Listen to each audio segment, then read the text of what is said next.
예전에는 간호사들이 교수님이라고 불렀습니다. 수술실 문이 열릴 때마다 고개를 숙이며 인사했고 제가 지나가면 폭도가 조용해졌습니다. 지금은 선생님이라고 부릅니다. 동네 의원 야간 당직실에서 혈압약 처방전을 끊어주며 하루를 보냅니다. 새벽 2시 술 취한 아저씨가 비틀거리며 들어왔습니다. 토하고 어지럽다며 링거 맞춰 달라고 합니다. 예전 같으면 응급실로 보냈을 텐데 지금은 그냥 링거를 놓아줍니다. 5,000원이라도 수입이니까요. 손이 떨립니다. 61살이 되니 정밀한 작업이 예전 같지 않습니다. 그래도 아무도 모릅니다. 이 동네에서 저를 대학병원 외과과장으로 알고 있는 사람은 없거든요.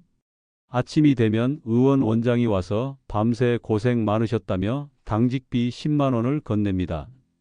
한때는 하루 수술비만 100만 원씩 받았는데 지금은 밤새 깨어 있어야 10만 원입니다. 그래도 감사하다고 말합니다. 일은 넘은 원장도 제 과거를 모르니까 편합니다. 이제 어디서부터 잘못됐는지 말해보려 합니다. 제 이름은 박진수입니다. 올해 61살이고 서울대 의과대학을 졸업해서 30년 동안 대학병원에서 외과 전문의로 일했습니다. 전공은 간담체 외과였죠. 간암, 담낭암, 췌장암 같은 중증 환자들의 수술을 담당했습니다. 매일 아침 6시에 일어나 병원에 도착하면 가장 먼저 중환자실을 돌았습니다. 밤새 환자들 상태가 어땠는지 간호사들에게 보고받고 수술 환자들의 회복 상황을 점검했죠. 오전 8시부터는 수술이 시작됐습니다. 하루에 3건에서 5건, 복잡한 수술은 10시간씩 걸리기도 했어요. 제가 자랑할 만한 건 수술 성공률이었습니다. 췌장암 같은 고난도 수술에서도 사망률이 평균보다 낮았거든요. 다른 병원에서 포기한 환자들이 저를 찾아오기도 했습니다. 박 교수님이면 살려낼 수 있을 것이라며 가족들이 매달렸죠. 주말에도 병원에 나갔습니다. 응급수술은 시간을 가리지 않았거든요. 신정 연휴에도 추석에도 환자가 위험하면 달려갔어요. 가족들이 불만을 표했지만 이게 의사의 숙명이라고 생각했습니다.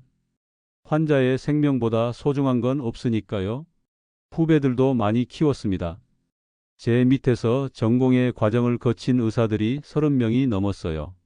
지금은 다들 대학병원 교수나 개원의로 자리 잡고 있습니다. 스승의 날이면 연락이 와서 감사 인사를 했죠. 교수님 덕분에 오늘이 있습니다라며 말이에요. 의료진으로서 사회적 책임도 게을리하지 않았습니다. 의사협회 활동도 했고 무료 진료 봉사도 꾸준히 참여했어요. 의대 후배들 장학금도 지원했습니다. 돈을 벌기 위해 의사가 된 게 아니라 환자를 치료하기 위해 의사가 됐다는 신념이 있었거든요. 그렇게 30년을 성실하게 살았습니다. 환자들의 신뢰를 받았고 동료들의 인정을 받았으며 후배들의 존경을 받았죠. 의사로서 부족함이 없는 인생이었습니다. 망할 이유가 전혀 없어 보였어요. 2020년 정년 퇴직을 한 해 앞두고 은퇴 후 계획을 세우기 시작했습니다. 퇴직금과 연금, 그동안 모은 돈을 합치면 15억 원 정도였어요. 부족하지 않은 금액이었지만 물가 상승을 생각하면 여유롭게 살기는 어려울 것 같았습니다. 그때 의대 동기 중 한 명이 흥미로운 제안을 했습니다. 김 박사였는데 몇 년 전에 개원해서 성형외과를 운영하고 있었거든요. 진수야, 동남아 부동산 투자 어때? 지금이 기회야. 코로나 때문에 가격이 많이 떨어져 있거든. 그가 보여준 자료는 상당히 설득력이 있었습니다. 베트남 다낭과 태국 푸켓의 리조트 개발 프로젝트였어요. 현지 개발업체와 한국 투자회사가 함께 진행하는 사업이었습니다. 코로나로 관광업이 타격을 받았지만 백신 보급이 시작되면서 회복 조짐이 보이고 있었거든요. 국제기구에서도 이 지역 관광업 전망을 긍정적으로 평가했다는 보고서도 있었고요. 더 중요한 건 참여하는 투자자들의 면면이었습니다. 대학병원 교수들, 대기업 임원들, 변호사들이 이미 10여 명 참여해 있었어요. 모두 제가 아는 사람들이었습니다. 의대 선후배들도 있었고 골프 모임에서 만나는 분들도 있었죠. 이런 분들이 함께 한다면 크게 위험하지 않을 것 같았어요. 투자 구조도 안전장치가 있어 보였습니다. 토지 소유권은 현지 법인이 갖되 한국 투자자들에게는 수익 배당권을 주는 방식이었어요. 개발업체가 부도나더라도 토지는 남아있으니 손실을 최소화할 수 있다는 설명이었습니다. 투자금도 한국은행의 에스크로 계좌를 통해 관리한다고 했고요.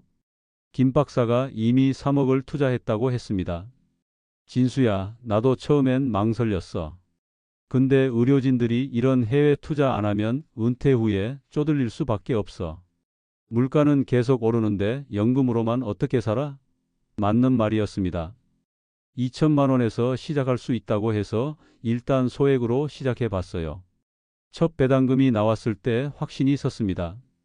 6개월 만에 8% 수익률이었거든요. 은행 금리의 4배가 넘는 수익이었어요. 이 정도면 안정적이면서도 수익성이 좋은 투자라고 판단했습니다. 게다가 투자자 모임에서 만난 분들도 모두 만족해하고 있었고요. 결국 추가 투자를 결정했습니다. 10억을 더 넣기로 했어요. 총 투자금이 12억이 되는 거였죠. 제 전체 자산의 80%에 해당하는 금액이었습니다. 위험해 보일 수도 있지만 이미 검증된 투자였고 신뢰할 만한 사람들이 함께하고 있었으니까요. 나만은 다를 거라는 확신이 있었습니다. 2021년 상반기까지는 모든 게 순조로웠습니다. 배당금도 약속한 대로 나왔고 현지 개발 상황도 계획대로 진행되고 있다는 보고를 받았어요. 투자자 모임에서는 베트남 현지 답사 계획도 세우고 있었습니다. 그런데 7월쯤부터 조금씩 이상한 일들이 생기기 시작했어요. 먼저 배당금 지급이 일주일 정도 늦어졌습니다.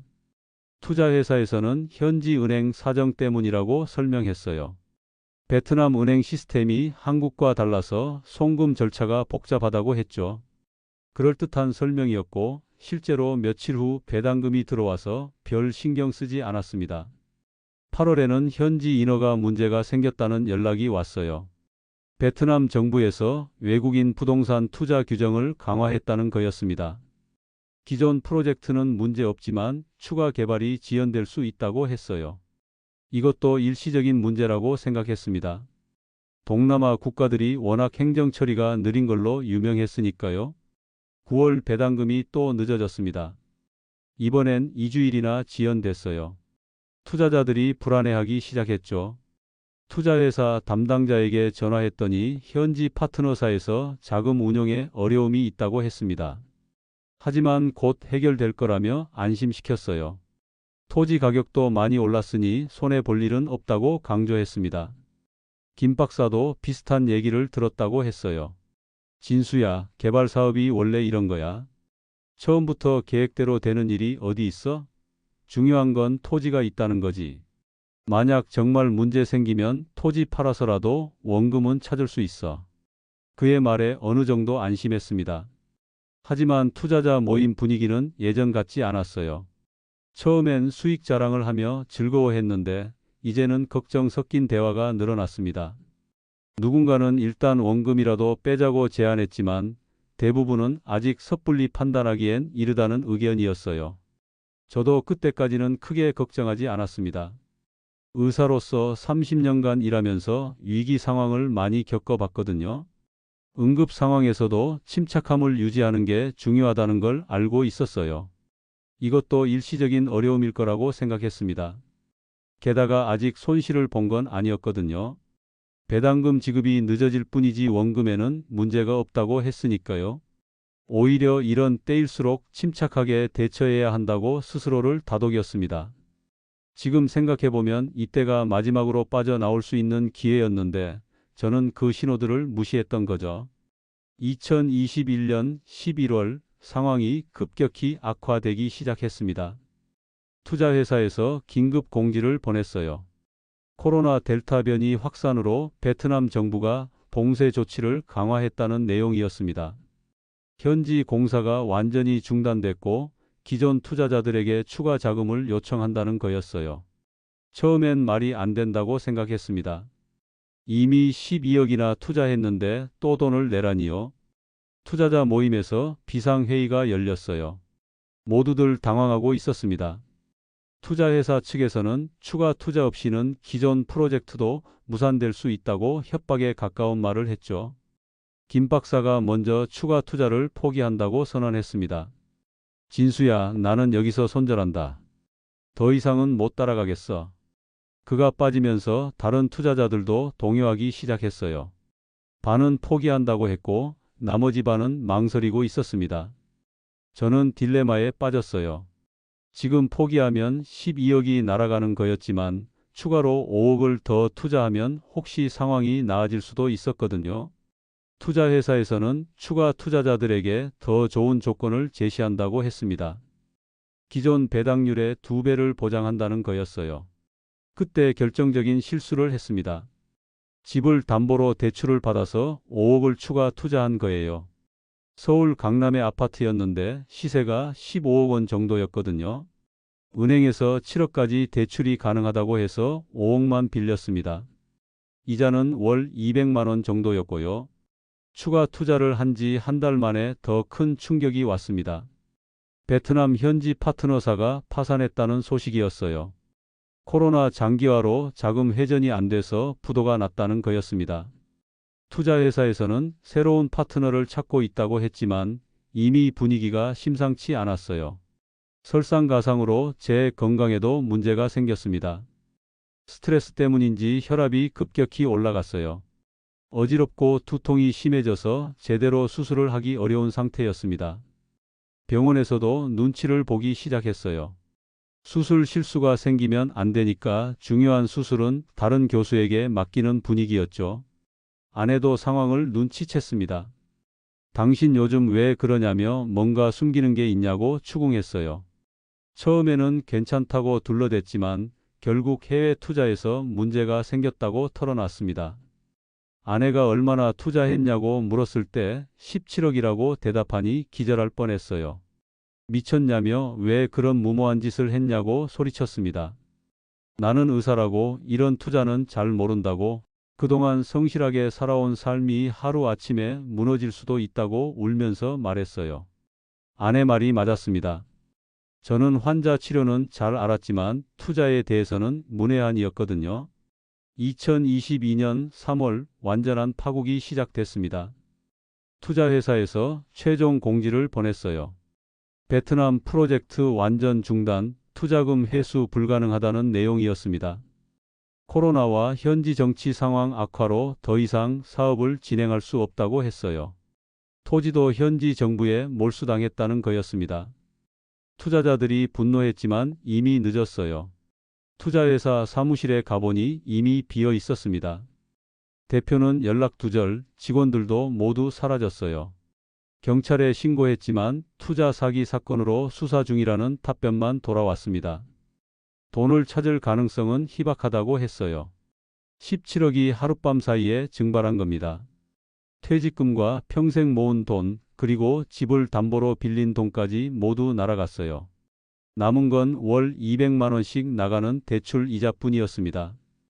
아내는 이혼하겠다며 집을 나갔고 자식들도 연락을 끊었어요. 병원에서도 상황이 악화됐습니다.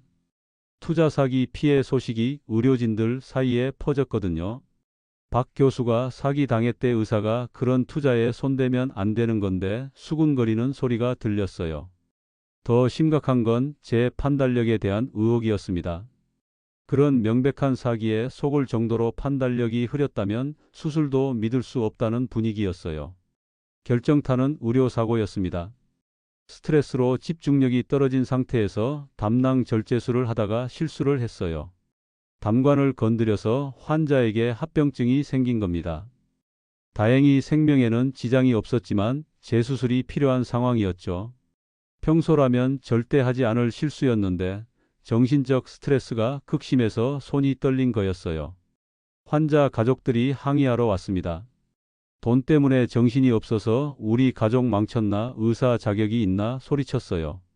병원 측에서도 더 이상 감쌀 수 없다는 분위기였습니다. 원장이 조용히 말했어요. 박 교수, 좀 쉬었다 오는 게 어때? 사실상 퇴출 통보였죠. 언론에서도 문제를 다뤘습니다. 투자 사기에 속은 의사, 수술 실수로 논란 제목으로 기사가 나갔어요. 의사가 돈에 눈이 멀어서 환자 안전을 소홀히 했다는 식으로 보도됐죠. 의료계에서 완전히 매장된 겁니다. 30년간 쌓아온 명성이 하루아침에 무너졌어요. 집도 경매로 넘어갔습니다. 대출을 갚을 방법이 없었거든요. 15억 원 하던 집이 12억에 낙찰됐어요. 대출 7억을 갚고 나니 5억만 남았습니다.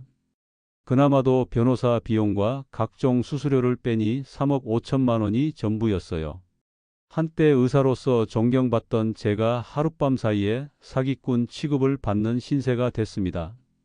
어떤 병원도 저를 받아주지 않았어요. 50대 후반의 투자 사기 피해자의 의료사고까지 일으킨 의사를 누가 쓰겠어요? 제 자존심도 완전히 무너졌고 의사로서의 정체성도 사라졌습니다. 그렇게 저는 인간으로서 바닥까지 떨어진 겁니다. 지금은 2025년입니다. 투자 사기로 모든 걸 잃은 지 3년이 지났어요. 동네 의원에서 야간 당직 의사로 일하며 하루하루를 버티고 있습니다. 한때 대학병원 외과 과장이었던 제가 월 300만 원 받으며 감기 환자들 진료하고 있는 거죠. 아내는 이혼 후 친정으로 돌아갔습니다. 자식들도 연락을 끊었어요. 가끔 안부 문자 정도만 올 뿐이죠. 아버지 건강하시죠? 라는 짧은 메시지가 전부입니다. 손자들 얼굴도 3년째 못 보고 있어요. 명절에도 혼자 라면 끓여 먹으며 지냅니다. 작은 원룸에 혼자 살고 있습니다.